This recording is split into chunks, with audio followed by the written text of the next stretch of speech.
जिसके बाद हम शुरू करते हैं आज की करंट अफेयर। तो देखिएगा, सबसे पहले तो हम बात करेंगे कि आज है 25 मई। 25 मई है आज, और आज का जो दिन है वो किस दिवस के रूप में मनाया जाता है। तो आज का जो दिन है वो अंतर्राष्ट्रीय गुमशुदा बाल दिवस, अंतर्राष्ट्रीय गुमशुदा बाल दिवस के जो बच्चे गुम हो जाते हैं, जो उनकी तलाश के लिए आज का दिवस मनाया जाता है। बात कर लेते हैं कि इसकी घोषणा कब करी थी। तो इसकी घोषणा 1983 में करी गई थी, 1983 में करी गई थी। और उस समय अमेरिका के जो राष्ट्रपति थे उनका नाम था डोनाल्ड रीगन।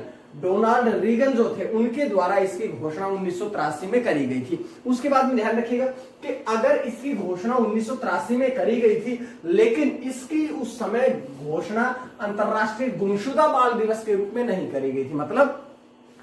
मतलब जब इसकी घोषणा शुरू करी गई थी तो इसकी घोषणा international centre for missing and exploited children के रूप में करी गई थी। लेकिन 2001 में इसका नाम परिवर्तित करके अंतर्राष्ट्रीय गुमशुदा तलाश बाल दिवस रख दिया गया था। इसका नाम इंटरनेशनल मिसिंग चिल्ड्रंस डे के रूप में 2001 में नामित हुआ था। ठीक है, उससे पहले इसका नाम क्या था? इसका नाम था international centre for missing and exploited children, इसके रूप में इसको मनाया जाता था। उसके बाद में बात करते हैं कि अगर हम इसके मुख्यालय की बात करें तो वर्जीनिया, यूनाइटेड स्टेट्स में इसका मुख्यालय है वर्जीनिया। तो ये बात आपने समझनी है।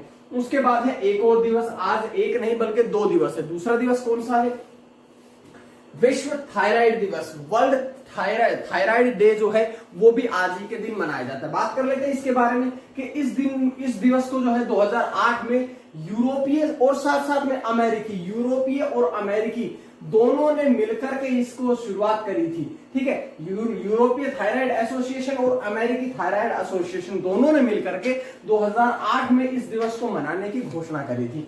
साथ साथ में देखिएगा कि थायराइड क्या होती है। पहली बात तो मैं आपको बताता हूं कि थायराइड जो है वो एक ग्रंथि है, जिसका जो आकार है वो तितली के जैसा होता है। इस थायराइड ग्रंथि का आकार, पहली बात तो हमने कर ली है इसके आकार के बारे में। अब बात करते हैं कि ये गर्दन के जो गला होता है, गर्दन के निचले हिस्से में होती है, और निचले हिस्से में होने के साथ ही इसमें ये एंडोक्राइन ग्रंथि में स्थित होती है। जो थायराइड ग्रंथि है, जो तितली के आकार की ग्रंथि है, ये एंडोक्राइन ग्रंथि के अंतर्गत होती है। उसके बाद में बात करते हैं कि थायराइड ग्रंथि जो है वो थायराइड उत्तेजक हार्मोन बनाती है। थायराइड उत्तेजक हार्मोन बनाती है जो कि शरीर की प्रोटीन उत्पादक एनर्जी और दूसरे हार्मोन से होने वाली जो संवेदनशीलता है, इस संवेदनशीलता को ही नियंत्रित करती है। एक बात और समझिएगा, जो थायराइड का पेशेंट होता है, उसका वजन ऑटोमेटिक बढ़ने लगता है।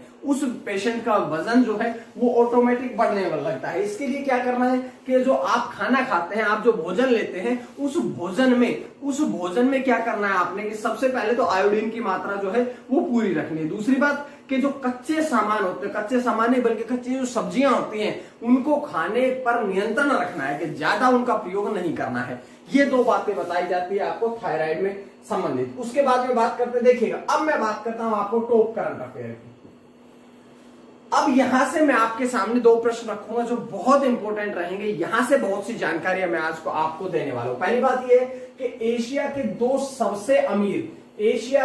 सबसे अमीर जो व्यक्ति है वे दोनों के दोनों भारत देश के हैं। एशिया महाद्वीप के जो सबसे अमीर व्यक्ति हैं, 2 टॉप व्यक्ति, वे दोनों के दोनों कौन से देश के हैं? दोनों के दोनों भारत के हैं। पहली बात करते हैं कि गौतम अडानी जो है वो एशिया में दूसरे स्थान पर है।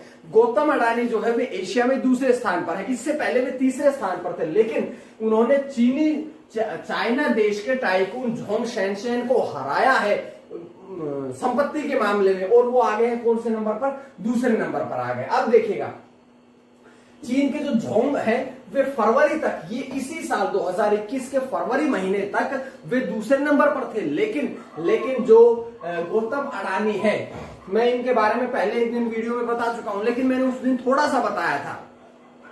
अडानी समूह से संबंध रखते हैं ये। तो जो फरवरी 2021 है जब तक ये तीसरे स्थान पर थे, लेकिन उसके बाद में ये जो है ये झोंग शैनशैन से भी ऊपर आ गए हैं और अब झोंग शैनशैन जो है वे 3वें नंबर पर हो गए। अगर मैं विश्व की बात करूंगा तो विश्व की बाद में बात करूंगा, पहले मैं केवल भारतीयों के बारे में बताता हूं। अब ये तो हो गए दूसरे नंबर पर, लेकिन पहले नंबर पर कौन है? पहले नंबर पर है रिलायंस इंडस्ट्रीज के अध्यक्ष मुकेश अंबानी। मुकेश अंबानी जो है, जो रिलायंस इंडस्ट्रीज के अध्यक्ष हैं, वे जो एशिया महाद्वीप है उसमें पहले नंबर के अमीर व्यक्ति हैं। बात कर लेते हैं उनके बारे में। तो उनकी कुल संपत्ति जो है वो $76.5 मिलियन है, $76.5 मिलियन है, ठीक है, जिससे वे दुनिया की बात करें। देखिएगा, अगर हम एशिया की बात करें तो पहले नंबर पर, अगर हम बात करें दुनिया की तो दुनिया में कौन से नंबर पे आ जाते हैं?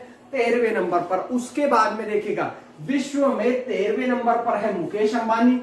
14वें नंबर पर, पूरे विश्व की बात कर रहा हूं, अभी मैं एशिया की बात करना नहीं कर रहा हूं। विश्व में 14वें नंबर पर आते हैं गौतम अडानी और 15वें नंबर पर विश्व में आते हैं झोंग शैनशैन। तो ये सारी बातें थी जो कि मैंने एशिया और विश्व दोनों के बारे में इन तीनों का जिक्र कर दिया है। अब मैं आपके सामने रखता हूं कि जो टॉप है, जो पूरे वर्ल्ड में है, जो पूरे विश्व में है, उनकी बात और कर लेते हैं कि टॉप 15 देखिएगा। ये जो है 21 मई को ब्लूमबर्ग इंडेक्स जो है, जो 21 मई को ब्लूमबर्ग इंडेक्स जो था उसने अपने रिपोर्ट पेश करी है। उस रिपोर्ट के अनुसार विश्व में जो सबसे ज्यादा अमीर व्यक्ति है वे कौन है?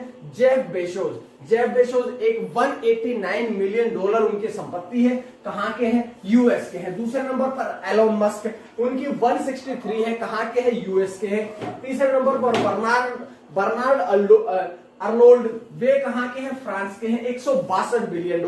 उसके बाद में चौथे नंबर पर कौन है? बिल गेट्स, जो कभी विश्व में पहले नंबर पर हुआ करते थे, वो ही बिल गेट्स अब कौन से नंबर पर आ गए हैं? चौथे नंबर पर, $142 बिलियन की। कहां के हैं? यूएस के हैं। उसके बाद में देखिएगा 5वें नंबर पर कौन है? तो 5वें नंबर पर है मार्क जुकरबर्ग, यूएस के 119। मार्क जुकरबर्ग से प्रश्न एक याद आना चाहिए कि 2004 में फेसबुक की स्थापना किसने करी थी? मार्क जुकरबर्ग ने करी थी। उसके बाद में छठे नंबर पर कौन है? Warren Buffett. Warren Buffett $108 billion United states के हैं। Larry page, United states, $106 billion. उसके बाद में सर्गी ब्रिन 8 नंबर पर, 102 बिलियन। कहां के हैं? यूएस के हैं।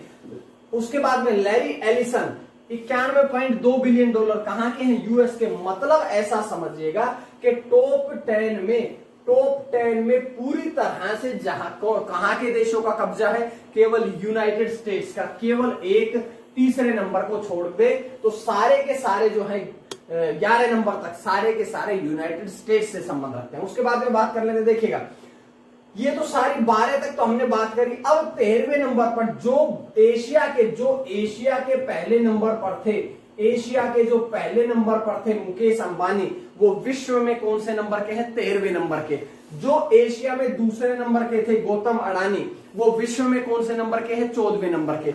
जो एशिया में तीसरे नंबर के थे झोंग शैनशैन, वो विश्व में कौन से नंबर के हैं? विश्व में है वो 15वें नंबर के। तो ये बात आपने समझनी है कि जो लास्ट में मैंने दिखाए हैं आपको टॉप 15 में 13, 14, 15 के जो है वो एशिया महाद्वीप के हैं। 13, 14 नंबर पर भारत के हैं मुकेश अंबानी और दूसरे आते हैं गौतम अडानी और 15वें नंबर पर आते हैं झोंग शैनशैन। कहां के हैं? चाइना के हैं, ठीक है, वाटरमैन कहा जाता है इनको। तो ये सारी बातें थी जो कि मैंने आपको यहां से बताई है, क्योंकि आपके यहां से प्रश्न आने की जो संभावनाएं हैं वो सबसे ज्यादा हो जाती है, ठीक है। उसके बाद में बात करते हैं अगले प्रश्न की।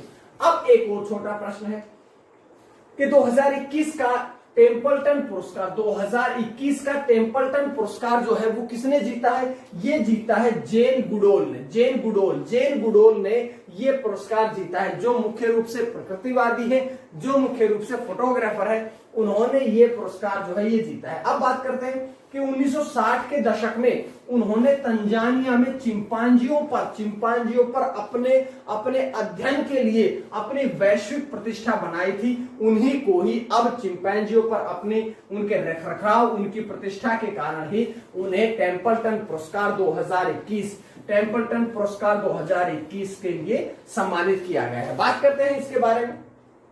देखिएगा, ये है आपके जो इन पुरस्कार से सम्मानित हुई है। बात कर लेते हैं पुरस्कार के बारे में। तो इस पुरस्कार की स्थापना कब हुई थी? इस पुरस्कार की स्थापना 1972 में 1972 में हुई थी। किसके द्वारा करी गई थी? तो सर जॉन टेम्पल्टन द्वारा, सर जॉन टेम्पल्टन द्वारा इस पुरस्कार की स्थापना करी गई थी। कब? 1972 में। बात कर लेते हैं कि अगर हम बात करें ये पुरस्कार किसके द्वारा दिया जाता है, तो जॉन टेम्पल्टन जो है ये फाउंडेशन है, इस फाउंडेशन के द्वारा ये पुरस्कार दिया जाता है। बात कर लेते हैं पुरस्कार स्वरूप में इसे 1.1 मिलियन जो है धनराशि दी जाती है। उसके बाद में वर्तमान में फ्रांसिस कोलिन द्वारा ये आयोजित किया गया। ये जो पुरस्कार है इसे किसके द्वारा आयोजित किया गया? तो इसे फ्रांसिस कोलिन द्वारा आयोजित किया गया। तो ये सारी बातें थी जो कि मैंने आपको बताया है कि ये पुरस्कार जिसे दिया गया, और उन्होंने तंजानिया में 1960 के दशक में मुख्य रूप से जो चिंपांजियों पर अध्ययन किया था उनके लिए ही ये पुरस्कार उन्हें दिया गया है। अब बात करते हैं एक और इंपॉर्टेंट जानकारी। अब एक और टॉप करंट अफेयर आपके सामने आती है, एक और टॉप करंट देखिएगा। यहां से हमने अभी इससे पहले टॉप करंट अफेयर जो पढ़ी थी उसमें हमने वर्ल्ड के, विश्व के 15 टॉप 10, टॉप 15 व्यक्ति पढ़े थे। उसके बाद में आज हम पढ़ते हैं दोबारा से टॉप 10 खिलाड़ी, टॉप 10 व्यक्ति पहले पढ़े थे, अब टॉप 10 खिलाड़ी पढ़ेंगे जिन्होंने विश्व में पिछले वित्त वर्ष में, यानी कि ऐसे कहिएगा 1 मई 2020 से लेकर के 1 मई 2020 से लेकर के 30 अप्रैल 2021 तक पिछला जो वित्त वर्ष समाप्त हुआ है, इस वित्त वर्ष में सबसे ज्यादा कमाई करी है। तो इस कमाई को जो करने वाले हैं, सबसे पहले नंबर पर कौन रहे? कोनोर मैकग्रेगर। मैकग्रेगर जो है ये आपको पता है कि एमएमए फाइट्स खेलते हैं, एमएमए चैंपियन रह चुके हैं और एमएमए फाइट्स खेलते हैं। इनका नाम है कोनोर मैकग्रेगर। कहां के हैं? आयरलैंड के हैं। एमएमए खेल खेलते हैं। उसके बाद में एमएमए जो फाइट्स आती हैं आपने देखी होंगी, उन फाइट्स को खेलने वाले व्यक्ति जो है उनको दिया जाता है। उसके बाद में इनकी संपत्ति कुल एक वित्त वर्ष में, एक पिछले वित्त वर्ष में इनकी जो कमाई रही वो कितनी रही? 180 मिलियन डॉलर। 180 मिलियन डॉलर जो है वो इनकी संपत्ति रही है। बात करते हैं इसके बारे में कि लियोनेल मेसी दूसरे नंबर पर कौन है? पहले नंबर पर तो रोनाल्डो, उसके बाद में दूसरे नंबर पर कौन थे? Lionel Messi. कहां के हैं? अर्जेंटीना के फुटबॉल खिलाड़ी हैं जिनकी संपत्ति पिछले वित्त वर्ष में कितनी रही? पिछले वित्त वर्ष में 130 मिलियन डॉलर रही। और तीसरे नंबर पर आते हैं क्रिस्टियानो रोनाल्डो। कहां के हैं? पुर्तगाल के हैं, फुटबॉल खिलाड़ी हैं, और 120 मिलियन डॉलर जो रही इनके वित्त वर्ष, पिछले वित्त वर्ष की पूरी कमाई रही है। तो ये तो मैंने आपके सामने टॉप 3 रखे हैं, लेकिन टॉप 3 नहीं बल्कि टॉप 10 पढ़ने हैं। तो 4 नंबर पर कौन रहे? 4 नंबर पर रहे हैं, आप देखिएगा यहां पर। तो 4 नंबर पर रहे हैं डॉक प्रेस्कोट। कहां के हैं? अमेरिका के हैं। किस खेल से खेलते हैं? तो फुटबॉल के खिलाड़ी। उसके बाद में 107.5 मिलियन डॉलर इनकी कमाई रही है। 5वें नंबर पर कौन रहे? LeBron James. कहां के हैं? अमेरिका के हैं। कैसे खिलाड़ी, क्या खेल खेलते हैं? बास्केटबॉल खेलते हैं। 96.5 मिलियन डॉलर इनकी संपत्ति रही है, पिछले एक वर्ष में इन्होंने कमाई है। 6ठे नंबर पर नेमार। कहां के हैं? ब्राजील के हैं। क्या खेलते हैं? फुटबॉल खेलते हैं। कितनी कमाई रही? 95 मिलियन डॉलर। उसके बाद में 7 नंबर पर रोजर फेडरर, बहुत ही फेवरेट स्विट्जरलैंड के खिलाड़ी जो कि टेनिस खेलते हैं, उनकी संपत्ति कितनी रही? पिछले एक साल में कितनी कमाई?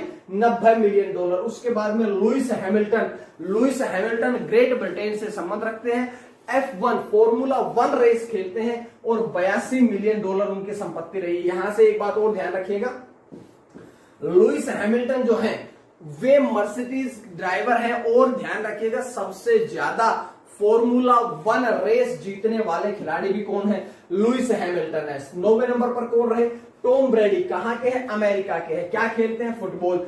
76 मिलियन डॉलर पिछले एक साल में उन्होंने कमाई है। उसके बाद में केविन ड्यूरेंट कहां के हैं? अमेरिका के हैं। बास्केटबॉल खेलते हैं। 75 मिलियन डॉलर है। मतलब ऐसा समझिएगा कि पहले जो टॉप 11 पढ़े थे उनमें 10 अमेरिकी थे पूरे वर्ल्ड में। अब कमाने वालों की अगर बात करें तो यहां भी देखिएगा अमेरिका, यहां भी अमेरिका, यहां भी अमेरिका, यहां भी अमेरिका, मतलब 4 खिलाड़ी ये अमेरिका के हैं। तो कुल 10 खिलाड़ियों में 4 खिलाड़ी यहां भी कहां के आ गए हैं? अमेरिका के आ गए हैं। तो ये सारी 2 टॉप करंट अफेयर मैं आपको यहां आज की वीडियो से दे चुका हूं। उसके बाद में देखिएगा अगला प्रश्न आपके सामने है कि RBI reserve bank of India के इनोवेशन हब के सीईओ कौन रहे हैं, सीईओ कौन बने हैं, तो यानी कि चीफ एग्जीक्यूटिव ऑफिसर कौन बने हैं, मुख्य कार्यकारी अधिकारी कौन बने हैं, तो यहां से बने हैं अब राजेश बंसल। उन्होंने उनके बारे में बात करें तो इससे पहले वे तकनीक, वित्तीय समावेश और अगर बात करें भुगतान प्रणाली के विभिन्न क्षेत्रों में काम कर चुके थे, लेकिन अब वे आरबीआई के इनोवेशन हब के सीईओ बना दिए गए हैं। उसके बाद में देखिएगा आरबीआई, तो आरबीआई के बने हैं, तो ये आरबीआई की फुल फॉर्म क्या है, reserve bank of India. Reserve bank of India जो है वो आरबीआई की फुल फॉर्म होती है। बात करते हैं इसकी स्थापना कब हुई थी, तो 1 अप्रैल 1935 को इसकी स्थापना हुई थी और इसका जो गवर्नर है शक्तिकांत दास, पूर्व आईएएस अधिकारी शक्तिकांत दास जो हैं वे इसके गवर्नर हैं। और अगर मैं मुख्यालय की बात करूं तो मुख्यालय कहां पे है, मुंबई महाराष्ट्र में है। मुंबई महाराष्ट्र में आरबीआई का रिजर्व बैंक ऑफ इंडिया का मुख्यालय भी है। तो ये सारी बातें यहां से जानी है। उसके बाद में बात करते हैं कि भारत ने समुद्री मुद्दों और सैन्य सहयोग के लिए, समुद्री मुद्दे और सैन्य सहयोग जो होते हैं उनके लिए समझौतों का नवीनीकरण किया है। समझौतों के नवीनीकरण का मतलब समझिएगा पहले कि समझौतों के नवीनीकरण का मतलब ये होता है कि पहले समझौते किए हुए हैं उन्हीं समझौतों को दोबारा से हस्ताक्षर हुए तो उसे कहते हैं समझौतों का नवीनीकरण करना, कि दोबारा से उन पर हस्ताक्षर करना। 2018 में ये पहले ही प्रधानमंत्री नरेंद्र मोदी ने साइन किए थे जब वो ओमान की यात्रा पर थे। कोरोना से पहले वो यात्राएं करते थे विदेशों की, जब वो ओमान की यात्रा पर गए थे तो उन्होंने इस मुद्दे को उठाया था, इस पर हस्ताक्षर किए थे, ये समझौता किया था। लेकिन अब ओमान देश के साथ भारत ने उसी समझौते को नवीनीकरण कर लिया है, उसी समझौते को दोबारा से शुरू कर लिया है। बात करता हूं यहां से कि इससे होगा क्या, कि इससे जो द्विपक्षीय समझौते हैं उनको मजबूती मिलेगी। द्विपक्षीय समझौते जो हैं उनको मजबूती मिलेगी। द्विपक्षीय का मतलब है कि दो पक्षों के बीच में, भारत और ओमान के बीच में जो समझौते होते हैं उनको मजबूती मिलने का काम करेगा। बात करते हैं, ये बात मैं पहले बता चुका हूं, 2018 में प्रधानमंत्री नरेंद्र मोदी ने जब ओमान यात्रा करी थी तो उस समय हमने कर लिया था इसके, उन्होंने इस समय ये समझौता कर लिया था। बात कर लेते हैं कि इस समझौते से क्या होगा, कि जो चीन देश है जो कि हिंद महासागर में अपने पैर फैला रहा है, जो चीन देश है वो अपने पैर हिंद महासागर में फैला रहा है, इसके कारण, इस समझौते के कारण उसके बढ़ते प्रभाव का मुकाबला करने के लिए भारत द्वारा कदम के रूप में देखा गया है, कि भारत ने उसके खिलाफ काम करने के लिए ये कदम उठाया है, ऐसा माना गया है। ठीक है,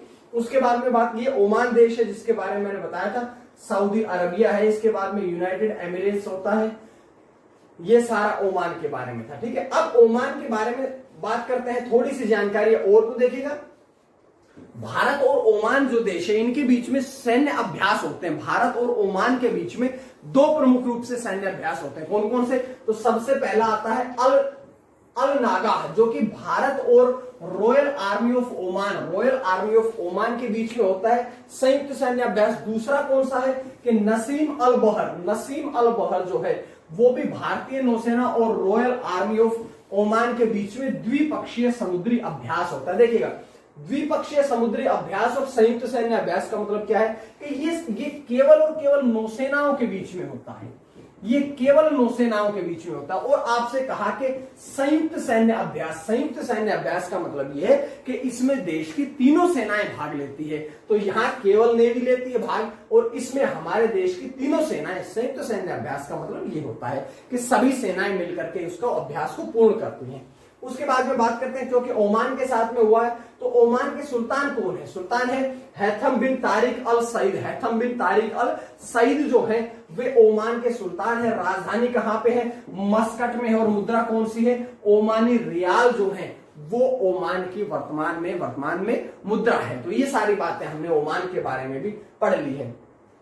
अब यहां से देखिएगा, आज का प्रश्न आपकी स्क्रीन पे आता है। अब इतने प्रश्न पढ़ने के बाद एक प्रश्न आप लोग तैयार करके भेजते हैं, वो क्या है कि ला लीगा खिताब जो है, ला लीगा जो खिताब है ये किसने जीता है, कौन से देश की टीम ने जीता है या कौन सी टीम ने जीता है। तो इसका जवाब जो है वो आपने कमेंट बॉक्स में करके जरूर बताना है। जिसके बाद में मैं आपको दिखाता हूं अगला, आज कल का प्रश्न। कल मैंने आपसे क्या प्रश्न पूछा था कि अंतरराष्ट्रीय तिब्बत मुक्ति दिवस कब मनाया जाता है, तो ये मनाया जाता है 23 मई को, यानी कि 23 मई को अंतरराष्ट्रीय तिब्बत मुक्ति दिवस जो है ये मनाया जाता है। तो ये सारी जानकारियां थी जो कि मैंने आपको पिछले प्रश्न से दी है। उसके बाद में ध्यान रखिएगा, अगला प्रश्न आपकी स्क्रीन पे आता है कि विजन लाइफ इनकम प्लस योजना, विजन लाइफ इनकम प्लस एक योजना है। ये योजना जो है ये किसके द्वारा शुरू करी गई? तो ये योजना जो है ये आदित्य बिरला सन लाइफ, आदित्य बिरला सन लाइफ के द्वारा शुरू करी गई है। और ये क्या है? तो ये जो आदित्य बिरला सन लाइफ है ये आदित्य बिरला कैपिटल लिमिटेड के अंतर्गत आने वाली ही एक संस्था है, एक सहायक कंपनी है। ये बात आपने समझनी है। मतलब मूल रूप से आदित्य बिरला कैपिटल लिमिटेड जो है इसी के अधीन आने वाली कंपनी ने ये शुरू करी है ये योजना, जिसका नाम है विजन लाइफ इनकम प्लस योजना। उसका बाद में देखिएगा इसका उद्देश्य क्या है। तो इसका उद्देश्य है कि जो पॉलिसी धारक होते हैं उन सभी धारकों को लचीले बोनस भुगतान और साथ ही गारंटी के साथ नियमित आय प्रदान करना, नियमित आय जो है वो उनको प्रदान करना ही इसका मुख्य उद्देश्य है। लेकिन यहां से देखिएगा कि ये शुरू करी है आदित्य बिरला सन लाइफ इंश्योरेंस ने। इसके बारे में अगर हम बात करें तो इसकी जो स्थापना हुई थी, कब हुई थी? इसकी स्थापना 2000 में हुई थी। लेकिन इसने 2000 में स्थापना होने के बाद भी अपना जो कार्य आरंभ किया था वो कब किया था? 2001 में अपना काम आरंभ किया था। मुख्यालय की बात करें तो मुंबई में इसका मुख्यालय है। प्रबंध निदेशक यानी कि एमडी, और अगर हम इसके सीईओ की बात करें तो कौन है? कमलेश राव। एमडी सीईओ कौन है? कमलेश राव है। तो ये सारी बातें थी जो इस प्रश्न की हमारे यहां से समाप्त होती है। और एक प्रश्न समाप्त होते ही आपकी स्क्रीन पे अगला प्रश्न आ जाता है। अगला प्रश्न क्या है कि ओएनजीसी बेंगलुरु पेट्रोकेमिकल्स लिमिटेड का अधिग्रहण कर लिया है। कौन सी ऐसी कंपनी है जिसने कि ओएनजीसी बेंगलुरु पेट्रोकेमिकल्स का अधिग्रहण कर लिया है? तो ये कर लिया है Mangalore refinery and petrochemicals limited ने। मंगलोर रिफाइनरी पेट्रोकेमिकल्स लिमिटेड के द्वारा इसका अधिग्रहण जो है वो कर लिया गया है। इसके बारे में देखिएगा कि 20 मई को इसके 100% शेयरों को एमआरपीएल ने अधिग्रहण कर लिया। लेकिन इसका जो शुरुआत थी वो इसकी शुरुआत तो अक्टूबर 2020 से ही हो गई थी। अक्टूबर 2020 में पहली बार शेयर खरीदे, उसके बाद में अभी तक आते आते पूरे शेयरों को अपने अधिग्रहण में कर लिया है। तो ये सारी जानकारियां थी जो इस प्रश्न से मैंने आपको बताई है। अब देखिएगा अगर हम ओएनजीसी की बात करें तो इसकी स्थापना हुई थी 19 दिसंबर 2006 में, जिसका अधिग्रहण किसने कर लिया है? Mangalore refinery and petrochemicals limited ने। Mangalore refinery and petrochemicals limited ने इसका अधिग्रहण कर लिया है। इसकी स्थापना कब हुई थी? 1988 में। लेकिन मार्च 2003 में ओएनजीसी द्वारा इसे भी अधिग्रहित कर लिया गया था। मुख्यालय कहां है? मंगलुरु कर्नाटक में है। अध्यक्ष कौन है? सुभाष कुमार है। प्रबंध निदेशक यानी कि एमडी कौन है? तो एम वेंकटेश जो है वे इसके एमडी है, प्रबंध निदेशक है। ठीक है, तो ये सारी जानकारी हमने यहां से दी है। उसके बाद अगला प्रश्न क्या है कि बुद्धा इन गांधार एक पुस्तक लिखी गई है। क्योंकि आपके जो एग्जाम है, आपके एग्जाम्स में बुक्स से संबंधित प्रश्न भी एक आता है। बुक्स से संबंधित प्रश्न जो है वो भी आपके एग्जाम्स में 1-2 प्रश्न आते हैं। और अगर आपके एग्जाम में प्रश्न आते हैं तो यहां से देखिएगा कि बुद्धा इन गांधार पुस्तक जो है किसने लिखी है? सुनीता देवी ने लिखी है। लेकिन इस पुस्तक का प्रकाशन कौन करेगा? तो रूपा प्रकाशन द्वारा इस पुस्तक का प्रकाशन किया जाएगा। ये पुस्तक क्या होगी? मुख्य रूप से गांधार के प्राचीन बौद्ध शहरों की कहानी है। जो गांधार शैली में जो प्राचीन बौद्ध शहर थे उनकी कहानी है। और ये उस समय की कहानी है जब पाकिस्तान अफगानिस्तान तक का हिस्सा भारत का हुआ करता था। जब पाकिस्तान से अफगानिस्तान से जितना भी हिस्सा है वो एक हुआ करता था। ये इस किताब में ये सारी उस समय की कहानियां संकलित करी गई है। तो ये थी आज की कुछ महत्वपूर्ण करंट अफेयर्स। उसके बाद एक प्रश्न और भी है कि क्लेकोर्ट जिनेवा ओपन खिताब जो है ये किसने जीता है? तो देखिएगा ये जीता है कैस्पर रूड ने। कैस्पर रूड ऐसे खिलाड़ी हैं जिन्होंने क्लेकोर्ट जिनेवा ओपन खिताब जो है ये जीत लिया है। इस खिताब को जीतने के बाद अगर मैं कैस्पर रूड की बात करूं तो उनकी रैंकिंग कितनी हो जाएगी? इस खिताब को जीतने के बाद जो उनकी रैंकिंग है वो कितने नंबर की हो जाएगी? 16 नंबर की हो जाएगी। उसके बाद में देखिएगा इससे पहले 2020 में भी उन्होंने अर्जेंटीना ओपन खिताब जीत लिया था, अर्जेंटीना ओपन खिताब। और अगर मैं बात करूं उप विजेता कौन रहे, यानी कि किसको हरा करके, जो कैस्पर रूड है ये किसको हरा करके जीते हैं, तो इन्होंने डेनिस शापोवालोव को हरा करके इन्होंने ये पदक जो है अपने नाम किया है। और इसके बाद वे 16वें स्थान पर रैंकिंग में पहुंच गए हैं। तो ये जानकारियां थी। उम्मीद है करंट अफेयर्स की सीरीज आपको पसंद आ रही है। तो आप अपने दोस्तों को जरूर जोड़ें। साथ में इसका इन सारे का पीडीएफ भी आप लोग डाउनलोड कर सकते हैं। ठीक है, डिस्क्रिप्शन में जाकर के लिंक से आप इन सब के पीडीएफ को डाउनलोड कर लीजिएगा। तो ऐसे ही साथ बने रहिएगा। धीरे धीरे ऐसे ही करंट अफेयर्स की क्लासेस हर दिन आपको मिलती रहेगी। बस आपसे निवेदन है आप अपने दोस्तों को जोड़े ताकि हम सब मिलकर के लाइव पढ़ सके। ठीक है, तो आज के लिए इतना ही। मां सरस्वती की कृपा आप सभी पर बनी रहे। आप सभी का बहुत बहुत धन्यवाद।